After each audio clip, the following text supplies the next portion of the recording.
Hello, hello, hello, and welcome back to another episode. We got some pathfinding to improve, and this update is a bit late, I know. I worked on an improved version of the current pathfinding we have, but only after I was finished with it, I realized it wasn't as needed as I thought it would be, so that was a bit of wasted time. But I will probably use that code towards the end of this tutorial as a bonus episode. But enough of that, I hope this and the next episode won't disappoint you. We got some coding to do in order for our enemies to understand where they should start and also where they need to go. So, let's get into the episode. Before we get going and adding any more enemies into the game, we should clean up some code from last episode. The first one being right in here, load enemy images in enemy manager class. And we have 4 lines, but we actually just need 1 line of these. So it should be a loop, so for int I equals 0. I is less than 4, we only have 4 enemies, I++, and down here we copy this line, paste it, replace 0 with index, and for x we say I times 32. Then we remove all of these, and that's gonna do exactly the same thing, but look a lot more cleaner. And the next fix we need to do is in our update, and it's if is next Tyler Road enemy. But it doesn't return anything, it just returns false. I don't know, I guess I had some brain farts. But we're gonna remove this or change this up to a void and call it update enemy move. Then just copy that. We remove the false or remove the return. And instead of doing so, update enemy move E. Boom, done. And then we can remove those for now. This is also going to do the exact same thing, but it's gonna look a lot better. So let's get into the episode for real. If we take a look at our sprite sheet, we have 4 enemies in total. We have the orc, we have the bat, the knight, and also the wolf. And they are all different in their own ways. So we're gonna start adding the orc, even though we had him before, but let's make a class for each of them so we can separate them. So let's first add the orc. So in our enemies package, we add a new class called orc. And this orc is gonna extend the enemy class. So let's split it up. We have orc on the left side and enemy on the right side. So orc extends enemy. And add constructor. And in our constructor here, instead of taking the enemy type as an argument when we create an orc, we're gonna remove that and add it directly here as orc.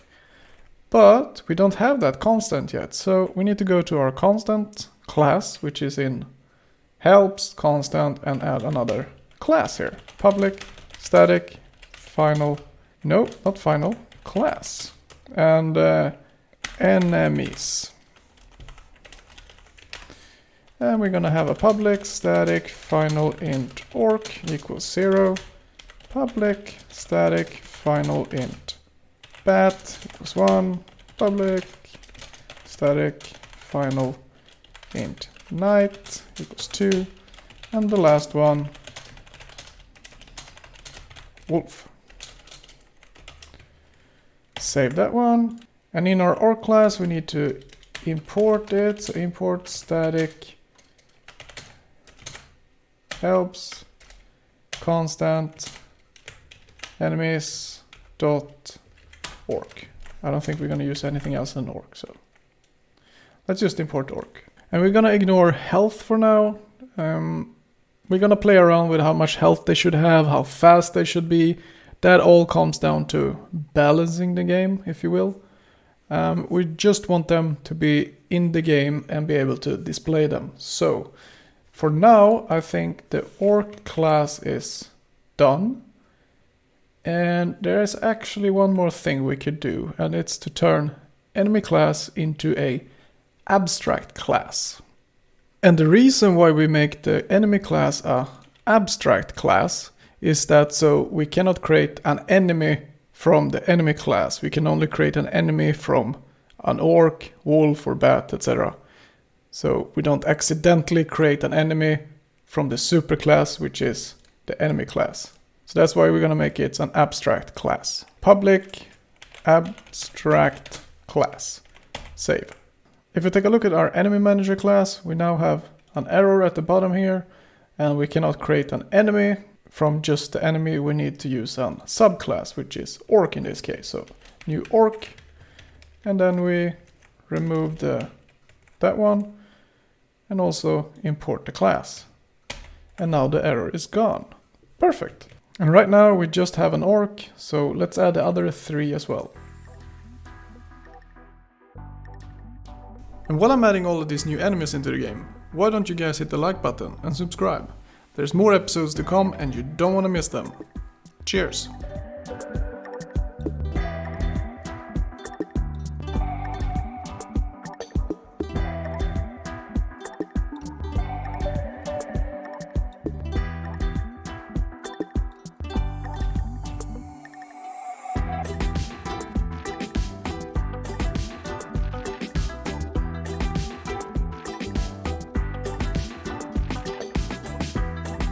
Alright, they have now all been added, so let's go to our enemy manager. And we need to change some code here in our enemy manager so we can get all enemies in at the same time, just to see what the difference is. So let's change this, add enemy int enemy type. And in here we add a switch, and we check the enemy type, depending on what it is. Case orc, break. Case bat, break. Case knight, break. And case wolf, break.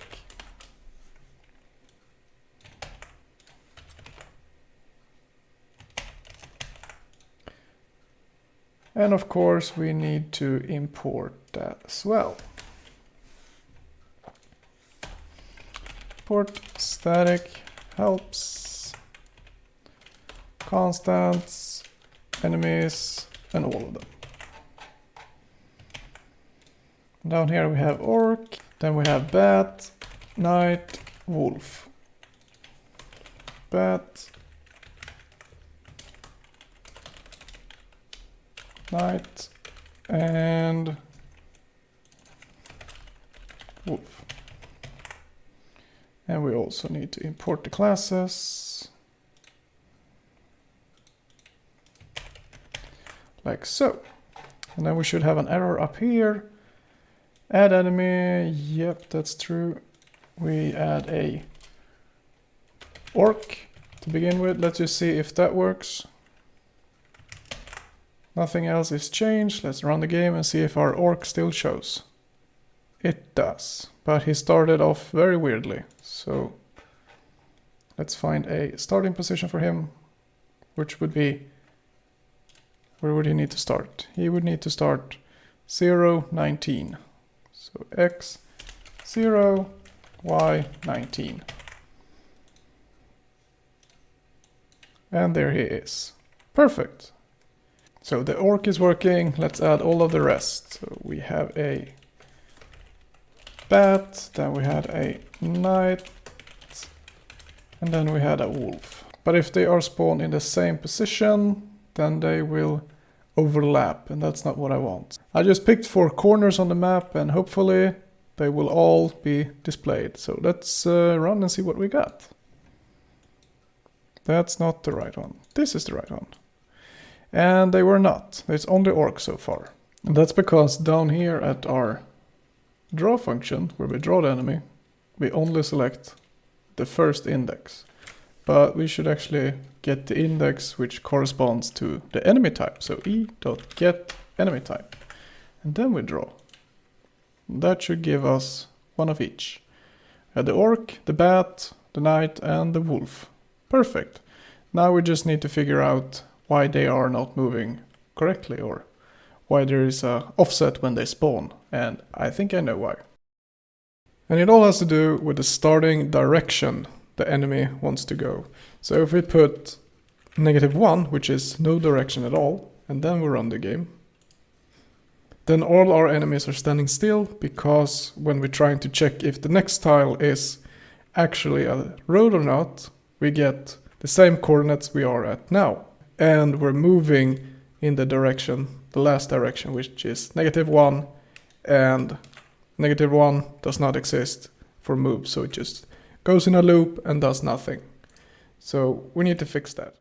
But we're going to keep the -1 as a starting direction for the enemies. That will tell the enemy manager that it's -1. It means this is the first update, so I need to find a direction that I can go, no matter where on the road I am.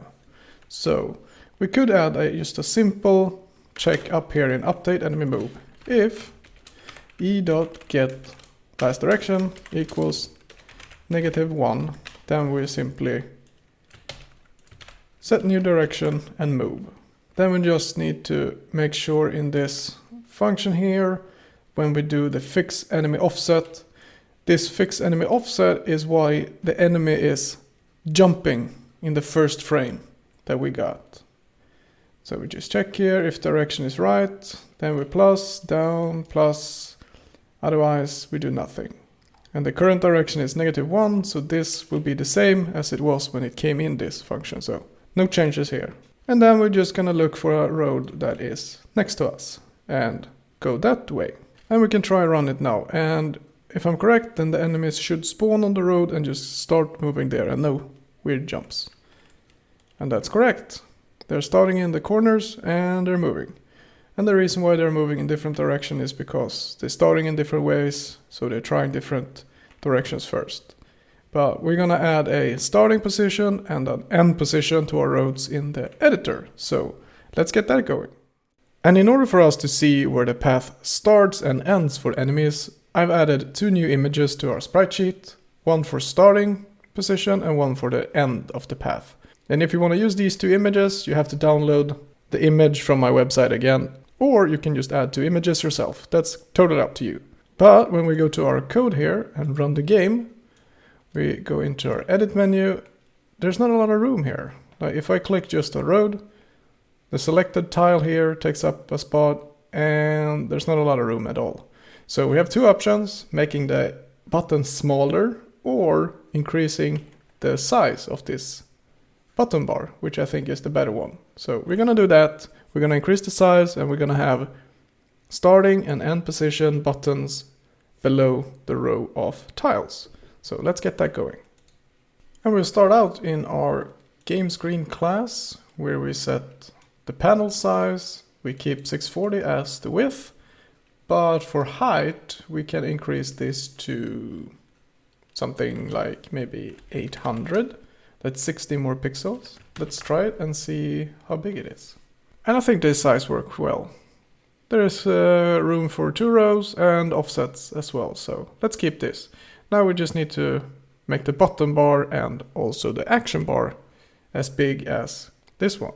So let's fix that. And we set 800, so that's 160 pixels larger than the playing field. So let's go to our editing class and where we set the toolbar size here, instead of 100, we say 160, save, and now the entire button bar or toolbar should be orange. Yep. And let's add the new buttons, shall we? And to make our buttons, let's go to our toolbar, which is the button bar for editing. In here we should probably add 2 more buttons, but let's add them separate because they're a little bit different than the other ones. My button path start, button path end. And let's put our 2 new buttons below the first and second. So let's keep them under the grass and under the water with the same offset as in between the buttons here. So in our init buttons, we can go down here and initialize them. So b path start equals new. My button name will be path start, and start. We will still start in the same position, and y will be y start plus x offset. even though it's X offset plus Y start, but width and height will be the same. So yeah, it's gonna work anyways. And for width, we want width, and for height, we want height, and then I++.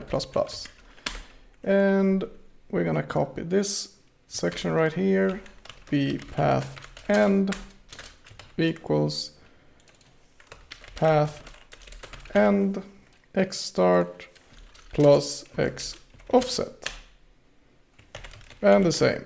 And now to draw them, we go down to our draw function here, whatever it is, here it is.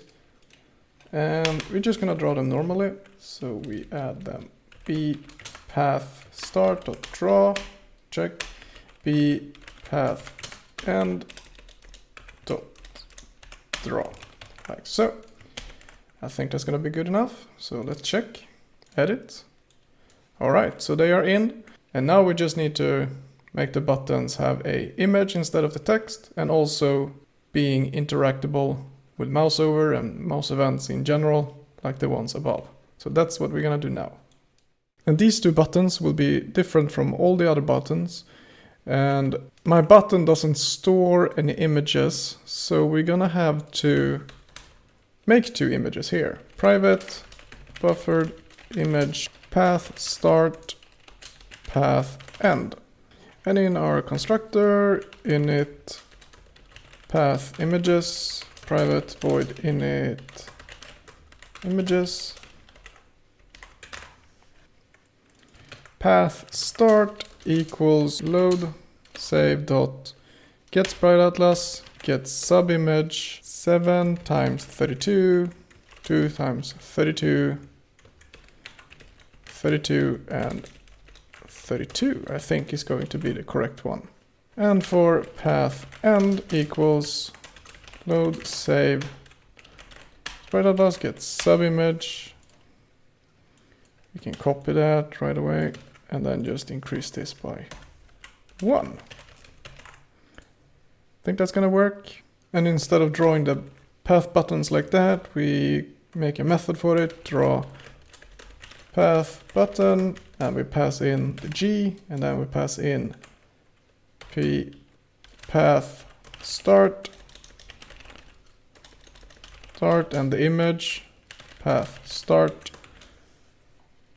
and we copy that, not P path start, B path start.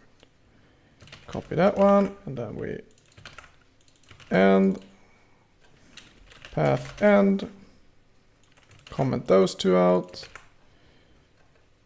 and make a new method. My button B image. And here we do as we have done for the other buttons. Maybe we can even use this one. I think we can. I do think we can. So we're gonna do something similar to this one, and then we simply call draw button feedback. Yeah, I think that's gonna work.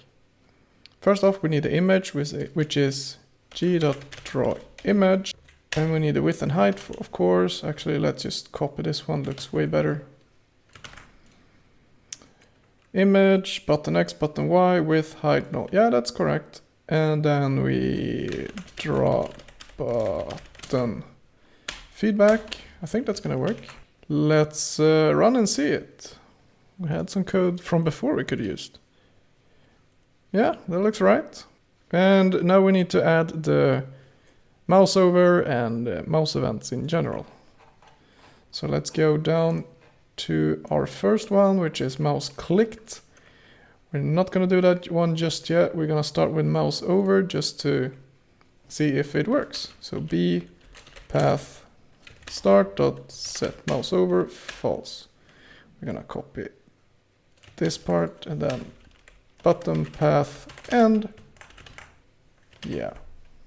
And then we go for our else if b path start dot get bounds contains. If it do, no brackets, we don't need any brackets here. If it do, then b path start set mouse over true. And let's just copy that one. Oops. And go bpath end. And I think that looks right. All right, let's test the mouse over. Nope, not playing. We should go to edit. All right, so the mouse over works. And now we only need to add the rest of the functionality. But I think you guys know how to do that by now, so I'm not gonna show it. So I'll be back in a second. So the mouse over as well as mouse pressed works. Now we just need to figure out what happens when we click the button. And I think we're gonna go somewhere similar to the selected tile, that when we click a tile, it goes here to the selected tile and we can place it.